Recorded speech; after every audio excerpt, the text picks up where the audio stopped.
Sir వినబడుతుందా? Sir గుళ్ళన్ sir, నేను దత్తాని కొల్లాపూర్ నుండి. హలో హలో బాబు, చెప్పు దత్త. Room number 103. అటు పోమా. కేసు ఎంత వరకు వచ్చింది? శేఖర్ బాబుని చంపింది నరసప్ప పెరుమాళ్ళు చావు కారణమైంది. ఆ సూర్యనో అసీమనో ఆ కోటలో దయ్యమో. ఎవరు? హలో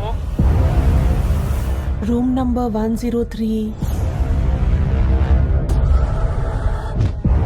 హలో హలో చెప్పబోయే శేఖర బాబుని చంపింది ఎవరు? హలో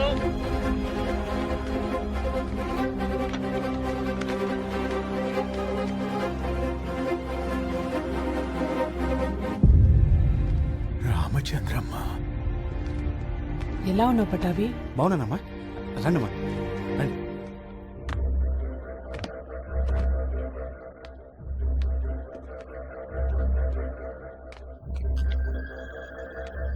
ఎలా ఉన్నావు? బాగున్నానమ్మా.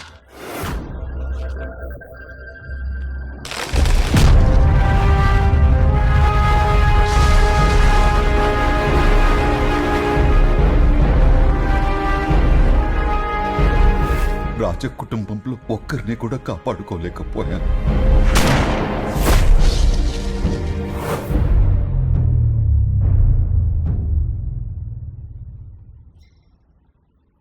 ఎక్కడికి ఏ మిషన్ పని మీద వెళ్తావో చెప్పు.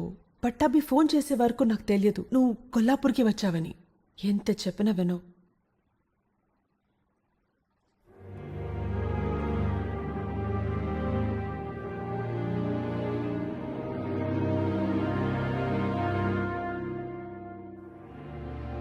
ఏంటమ్మా అలా చూస్తున్నావు? ఈ ఊరికి ఇంతకు ముందు ఎప్పుడైనా వచ్చావా? లేదు, ఈ ఊరికి ఎందుకు వస్తాం? మనకేం పని ఇక్కడ?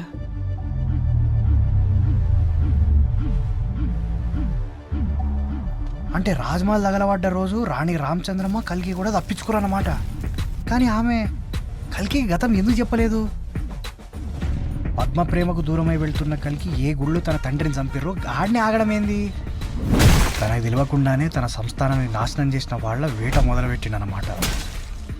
ఏ నిప్పుతో నర్సప్ప రాజమహల్ని తగలబెట్టిడో అదే నిప్పుల వాడి నర్సప్ప తమ్ముడు శేఖర్ బాబు చచ్చాడు. ఇంతమంది ఐపీఎస్లు ఉంటే గా కేసు విచారించమని ప్రభుత్వం కల్కిని ఎందుకు పంపిందబ్బా?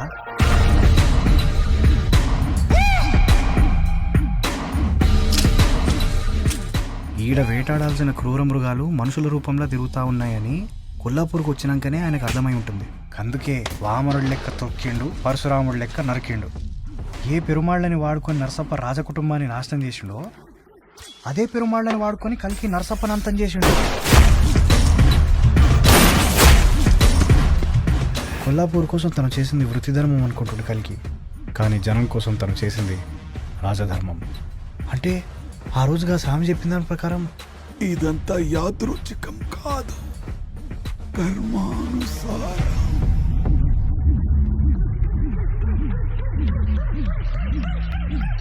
Trendsetter, grind the track like pepper. Cold blood, master back, so I batter this. I speak from the heart to the very last letter. Go paint the town and retreat to my mecca. This the Mr. Men, mighty marvelous, ear bashing, mics clashing, beer bottle smashing. My shotters at the back break hard to get the cash in.